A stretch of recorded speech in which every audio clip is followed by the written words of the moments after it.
از آغاز عصر 21 در سیاره ما آفت‌های زیادی طبیعی به وقوع آمدند. از جمله زمین‌لرزه باعث فوت صدها هزار آدم گشته است. خطر زمین‌لرزه در آسیای مرکزی نیز وجود دارد. باید گفت که برای کاهش دادن خوف عاقبت‌های ناگوار آفت‌های طبیعی ما باید همیشه آماده باشیم و کوشش‌های زیادی به خرج دهیم.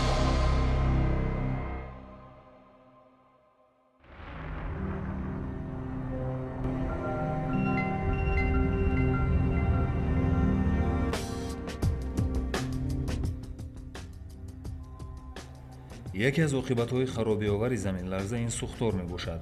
در اکثر موارد زمین‌جنبی باعث به عمل آمدن سوختار می‌گردد.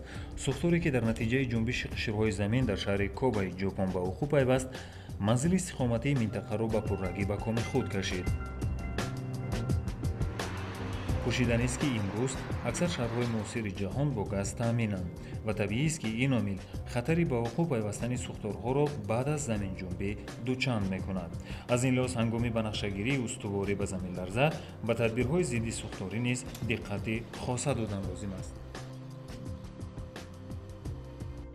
هنگام آفت‌های طبیعی بخصوص زمین لرزه از سبب کارناشایان گشتن شبکه‌های روی زمینی انتقال گاز خوف سوزش گاز دوچند می‌افزاید.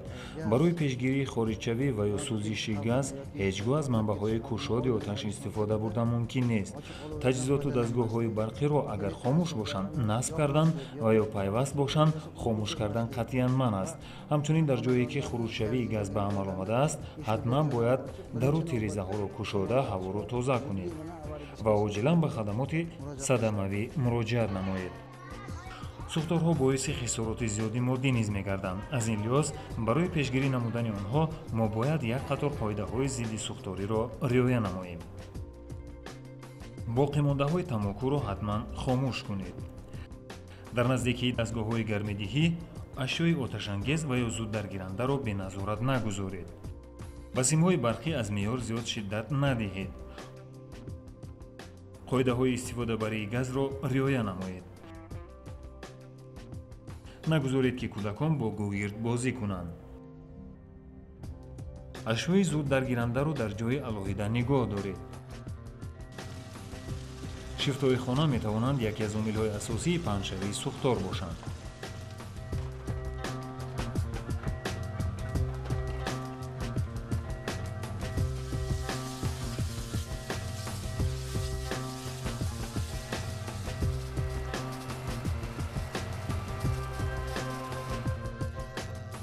در جای کار و در خانه داشتن سوختار خاموشکنک ضرور است. استفاده سوختار خاموشکنک را و اینچنین راه‌های درستی سوختار خاموشکنی را یاد گیرید.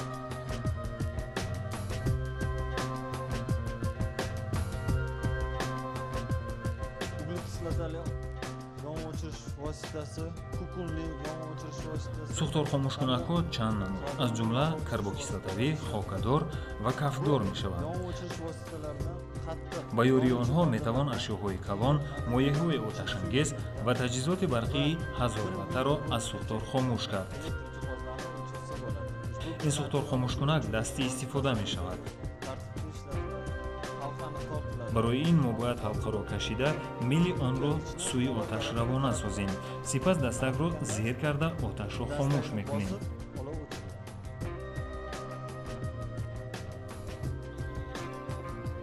اصلا آدم نه از علنگه آتش بلکه از دود غلیظ آن بیشتر زیان میبیند.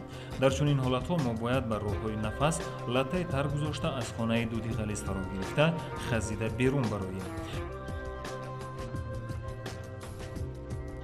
بعد از زمین لرزه تا آن دمی که به خارج نشدن گاز باوری حاصل نکنید هیچگاه چراغ را فروزان نکنید و یا گوگرد را در نگیرانید.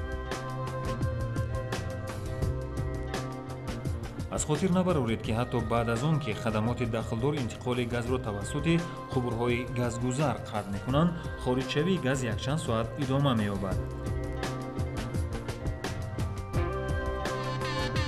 هنگام سوختار با تلفن 01 زنگ زنید.